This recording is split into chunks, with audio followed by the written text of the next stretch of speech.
In my last several videos, I've talked about Christian nationalism and evangelical Christianity and how there has been a fusing of political power between these two ideologies. But the more I think about it, the more I realize there's something deeper at the root of both these problems. The real danger isn't Christianity itself. I don't think it's even religion necessarily.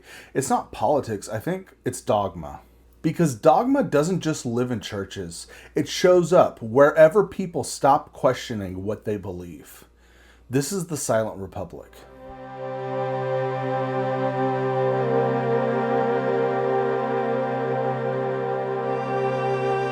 Dogma is what happens when a belief becomes untouchable. Not just something that you think is true, but something that you're no longer allowed to question. It's when a conclusion comes before the question, when doubt becomes a threat, and when asking why starts to feel dangerous. And here's the thing, dogma actually feels good. It gives you certainty in an uncertain world. It gives you identity and the idea that you're right and these other people are actually wrong. Now, if you want to see dogma clearly, you need look no further than evangelical fundamentalist Christianity. That's one of the easiest places to look, especially nowadays.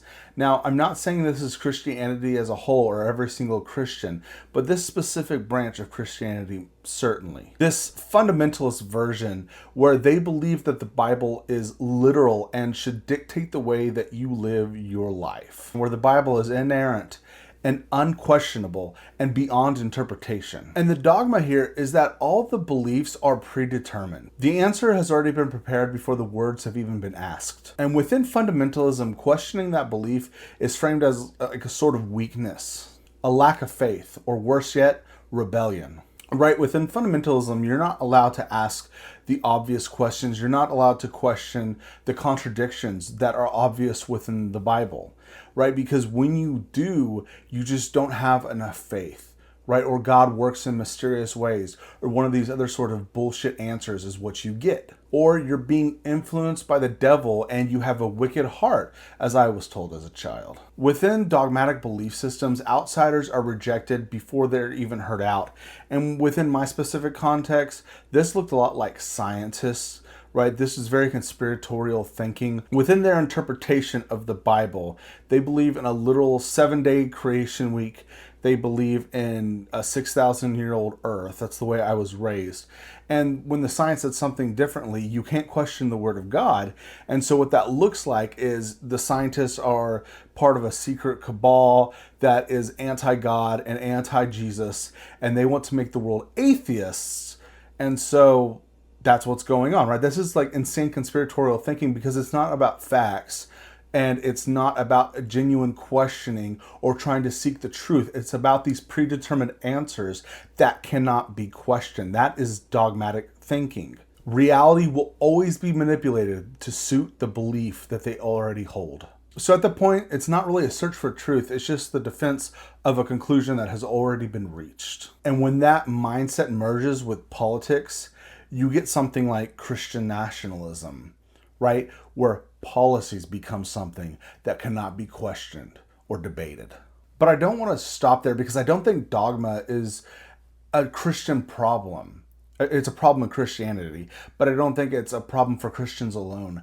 I think it's really a human problem at the end of the day, right? You see this within fundamentalist Islam, as well as other religions that cannot be questioned within their dogmatic frameworks. But you can also find this outside of the religious framework entirely. Within the early 2000s, there was a sort of movement unofficially called the New Atheists, right? And New Atheism really pushed back against religion and some of the claims that had been made concerning society and morals and the way we structure our lives and how we deal with religion in the modern day, knowing what we know about the way the world and the universe works.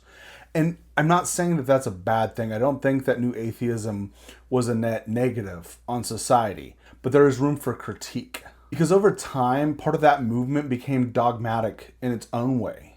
Every form of faith became dismissed as something stupid, something that we should just evolve or grow past as a species. And it's at that point that the conversation just starts to shut down, because I don't think at the end of the day that the search for meaning and the search of belief is anything less than deeply human. I don't agree with really any religion out there that I have found so far.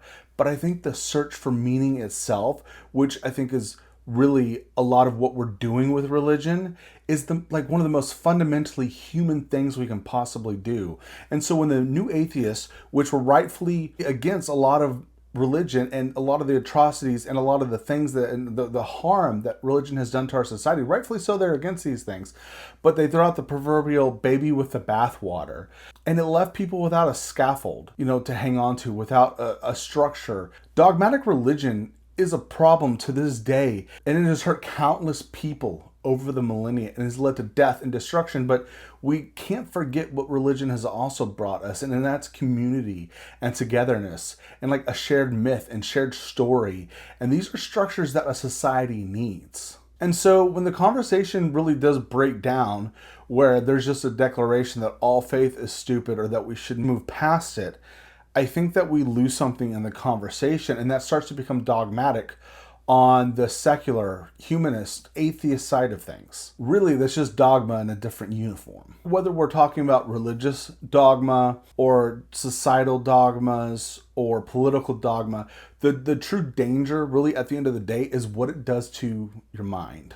It replaces curiosity with certainty, and complexity just becomes simple binaries, right or wrong, good and evil. But the truth is, much of what we face in this life can be broken down to a simple binary. And once you're there, nuance just dies. You stop asking, why do I actually believe this thing? And the moment that question disappears, you're no longer thinking, you're just defending now. And the uncomfortable truth is, none of us are immune to this, not you and not me.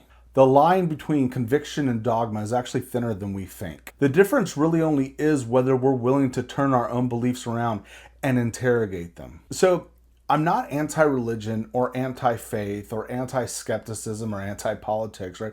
I'm anti-dogma, because the moment any belief becomes just unquestionable, it stops being the path to truth and it starts being a tool of power. So whatever you believe, religious or philosophical or political, hold that belief, but also question it and interrogate it regularly, because the alternative is a world where we don't. Dogma is the place that critical thought goes to die, and that is why it destroys everything.